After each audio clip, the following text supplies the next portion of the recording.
آج کی ویڈیو میں ہم آپ کو امام حسین علیہ السلام کے چہلم جسے اربعین کہا جاتا ہے یہ کب منانا شروع کیا گیا اور اس دوران کون سے روح پرور مناظر آپ کو عراق کی سرزمین پر دیکھنے کو ملتے ہیں۔ ناظرین، چند برسوں سے سفر کے مہینے میں سوشل میڈیا اربعین واقع کی تصاویر اور ویڈیوز سے بھر جاتا ہے، جن میں ہر کوئی عراقیوں کے جذبہ مہمان نوازی کو سراہتا نظر آتا ہے۔ لیکن ان تصاویر اور ویڈیوز کے پس منظر میں کیا اہم موقع ہے، یہ شاید بہت کم افراد جانتے ہیں۔ اربعین واقع کے بارے میں آج کی ویڈیو بہت زیادہ دلچسپ اور بہت معلوماتی ہے، لہٰذا میری گزارش ہے اسے آخر تک ضرور دیکھیے گا اور اپنے دوستوں اور عزیزوں کے ساتھ ضرور شیئر کریں۔ ناظرین، یہ 80 کلومیٹر طویل سڑک ہے، ایک عام شاہراہ جو کسی بھی ملک میں دو شہروں کو ملانے کے لیے تعمیر کی جاتی ہے، لیکن شیعہ مسلمانوں کے لیے مقدس سمجھے جانے والے دو عراقی شہروں نجف اور کربلا کو ملانے والی اس سڑک پر مناظر کچھ خاص ہوتے ہیں۔ وہاں پر جا بجا سفر کے دوران کسی بھی مسافر کو پیش آنے والی ہر ضرورت کا مفت انتظام ہوتا ہے۔ کوئی زبردستی آپ کو جوس پلانا چاہتا ہے تو کوئی کھجوریں یا دیگر اشیاء خورد و نوش آپ کو پکڑا دیتا ہے۔ کچھ بچے آپ سے درخواست کر رہے ہوتے ہیں کہ آپ ان سے جوتے پالش کروا لیں، تو کوئی چاہتا ہے آپ انہیں اپنی ٹانگیں دبانے کی سعادت دے دیں۔ ناظرین، سڑک کنارے ایک طرف صوفے لگے ہوتے ہیں تاکہ تھکے ہوئے مسافر ان پر بیٹھ کر آرام فرما لیں، تو دوسری جانب کسی نے اپنے گھر کے بہترین گدے بچھا رکھے ہوتے ہیں۔ ناظرین، آخر یہ کون لوگ ہیں اور اس سڑک پر یہ ساری چیزیں مفت کیوں بانٹ رہے ہوتے ہیں؟ اپنے گھروں کا بہترین سامان سڑک پر کیوں لے آتے ہیں؟ ناظرین، یہ مناظر عراق میں ہر برس سفر کے اسلامی مہینے میں ہونے والے اربعین واقع ہیں۔ مشی کے نام سے مشہور یہ عمل ہر برس لاکھوں افراد نواز رسول صلی اللہ علیہ وآلہ وسلم کے چہلم کے موقع پر نجف سے کربلا کا پیدل سفر کر کے انجام دیتے ہیں، اور اس موقع پر غریب اور امیر کی تفریق سے بالاتر ہو کر مقامی عراقی زائرین کی خدمت میں ایک دوسرے پر سبقت لے جانے کی کوشش کرتے نظر آتے ہیں۔ ناظرین، آپ کو یہ جان کر انتہائی حیرت ہوگی کہ جنگ زدہ ملک کے یہ باسی جو خود بمشکل گزارا کرتے ہیں، انہی دنوں کے لیے سال بھر کے لیے پیسہ جمع کرتے ہیں تاکہ دنیا کے مختلف ممالک سے آنے والے زائرین کی خدمت میں کوئی کمی نہ رہ جائے۔ ناظرین، اربعین عربی گنتی میں 40 کو کہتے ہیں، اور اصطلاحاً کسی شخص کی موت کے 39 دن بعد اس کی یاد میں منائے جانے والے دن کو کہا جاتا ہے۔ عراق میں اربعین کا تہوار سن 61 ہجری میں 10 محرم کو پیش آنے والے کربلا کے واقعے کے 40 دن کی تکمیل پر 20 سفر کو منایا جاتا ہے۔ اربعین واقعہ کا آغاز کب ہوا، اس بارے میں مصدقہ طور پر تو کچھ نہیں کہا جا سکتا، تاہم نجف کے حوزہ علمیہ سے تعلق رکھنے والے عالم دین سید رضا کے مطابق، تاریخی روایات کے مطابق حضرت جابر بن عبداللہ انصاری وہ پہلے شخص تھے جنہوں نے حضرت امام حسین علیہ السلام کی قبر مبارک کی زیارت کی۔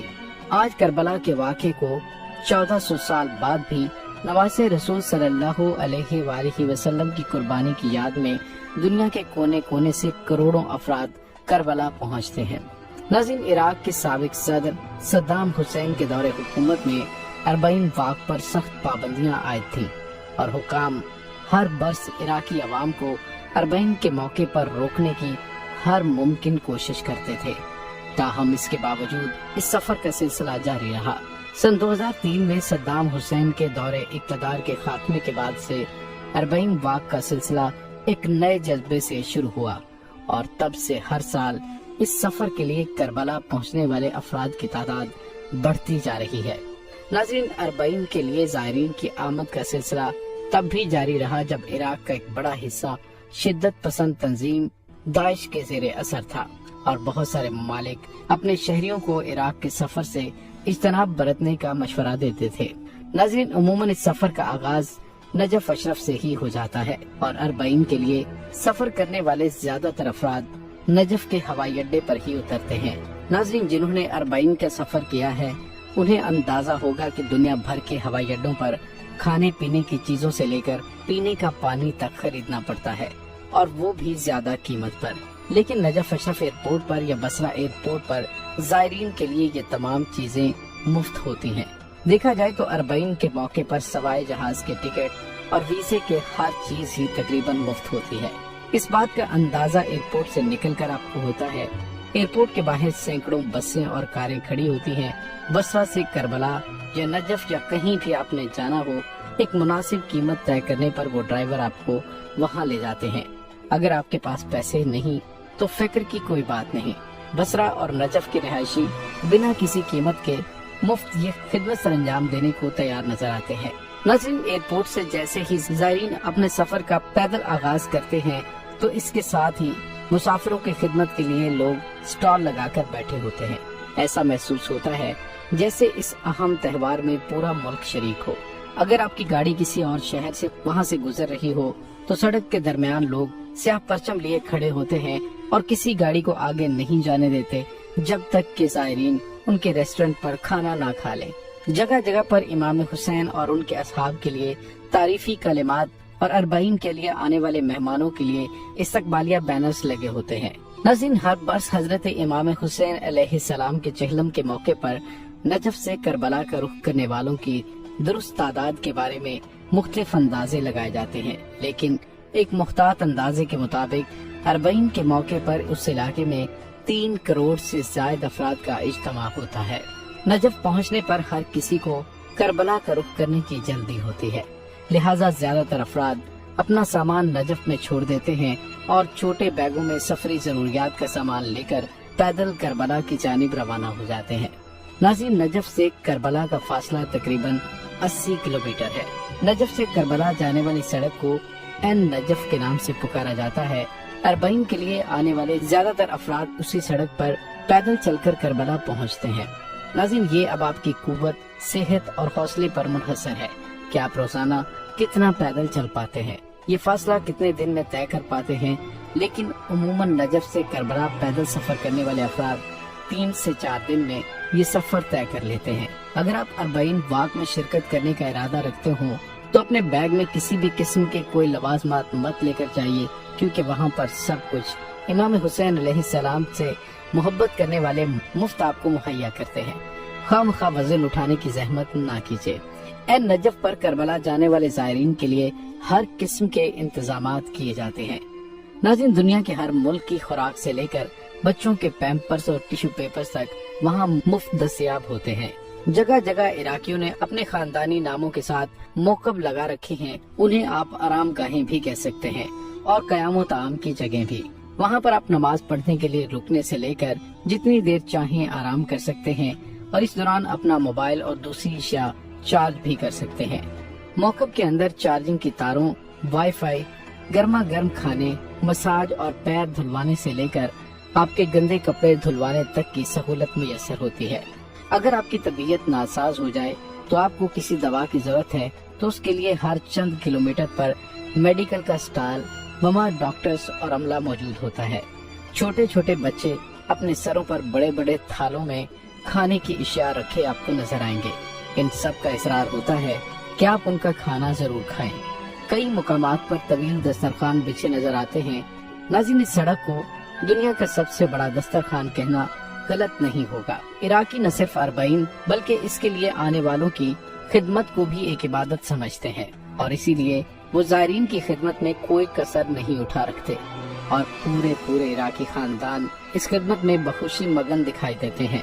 ناظرین، عراقی لوگوں کا کہنا ہے کہ اس عمل میں وہ بچوں کو خاص طور پر اس لیے شریک کرتے ہیں تاکہ زائرین کی خدمت کا عمل نسل در نسل جاری رہے۔ اگرچہ نجف سے کربلا تک سڑک پر کیے گئے 99% انتظامات مقامی عراقی ہی کرتے ہیں، لیکن وہاں پر تقریباً ہر ملک کا کوئی نہ کوئی سٹال نظر آتا ہے۔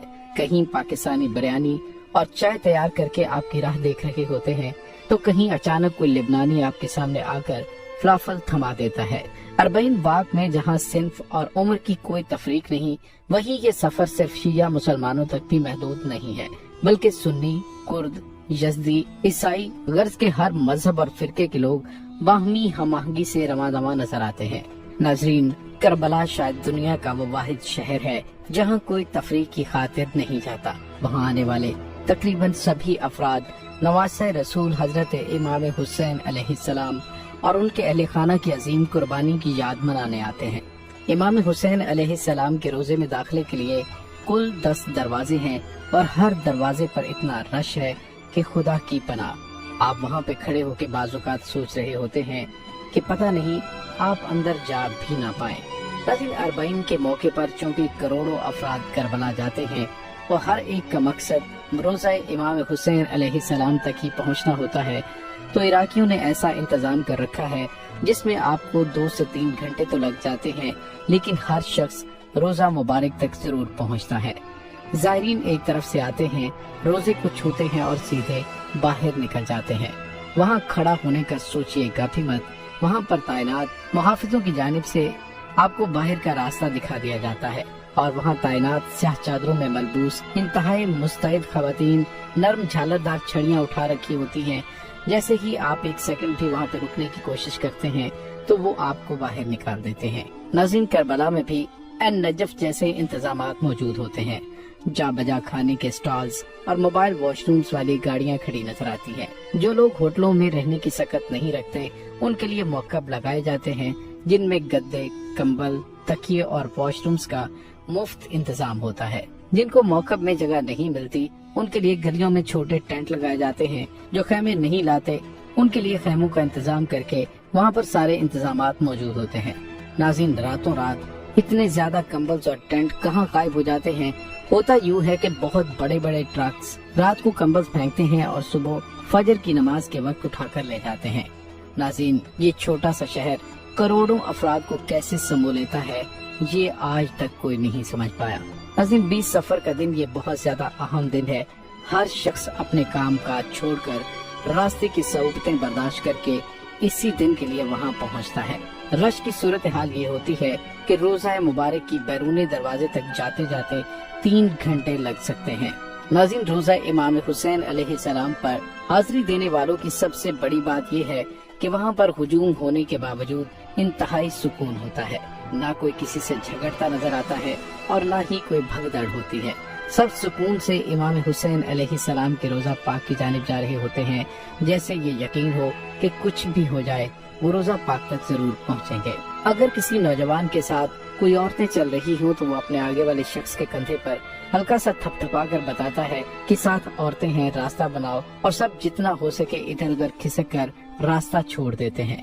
ناظرین، اس ہجوم میں شامل کسی ایک فرقے یا تہذیب سے تعلق رکھنے والے لوگ نہیں ہوتے۔ کہیں عیسائی مذہب سے تعلق رکھنے والے افراد صلیب اٹھائے روزہ امام حسین علیہ السلام کی جانب بڑھ رہے ہوتے ہیں۔ کہیں سفید لباس میں ملبوس بوہرا برادری کے افراد ایک گروپ کی صورت میں روزہ پاک میں داخل ہوتے دکھائی دیں گے۔ یورپی اور افریقی ممالک کے لوگ بھی اپنے اپنے ملکوں کے جھنڈے اٹھائے اپنی زبانوں میں کلمات پڑھتے اندر جا رہے ہوتے ہیں۔ ناظرین، نواسہ رسول کے روزہ پاک اور ارد گرد کی گلیوں میں ہر افراد کی زبان پر ایک ہی ورد جاری ہوتا ہے، لبیک یا حسین، لبیک یا حسین۔ ناظرین، 1400 سال گزر چکے ہیں۔ اسلام کے لیے جان دینے والے ایک فرد کی قربانی میں کیا طاقت ہے کہ دنیا کے کونے کونے سے کروڑوں افراد ان کا غم منانے اور ان کی دی گئی قربانی کی یاد تازہ کرنے کربلا کی جانب کھینچے چلے آتے ہیں۔ ایسا محسوس ہوتا ہے کہ ہر شخص کا امام حسین علیہ السلام سے ایک انفرادی تعلق ہے جسے کوئی دوسرا نہیں سمجھ سکتا، اور یہی وہ جذبہ ہے جو دنیا کے کونے کونے سے ہر مذہب کے لوگوں کو کربلا تک لے آتا ہے، اور عراقیوں کے خاندان در خاندان اس خدمت کو عبادت سمجھتے ہیں۔ ناظرین، جو سب سے پیاری بات یہ ہے کہ جب تمام زائرین 20 صفر کو امام حسین علیہ السلام کے روزہ مبارک میں چلے جاتے ہیں تو اس کے بعد عراقی خواتین، بچے، بوڑھے اور جوان مرد پھوٹ پھوٹ کر رونے لگتے ہیں کہ شاید ہم امام حسین علیہ السلام کے زائرین کی وہ خدمت نہیں کر سکے جو حق بنتا تھا۔ ناظرین، یہ وہ امام حسین علیہ السلام سے محبت کے نظارے ہیں جو آپ کو اربعین پر کربلا معلیٰ میں نظر آتے ہیں۔ السلام علی الحسین وعلی علی ابن الحسین وعلی اولاد الحسین وعلی اصحاب الحسین۔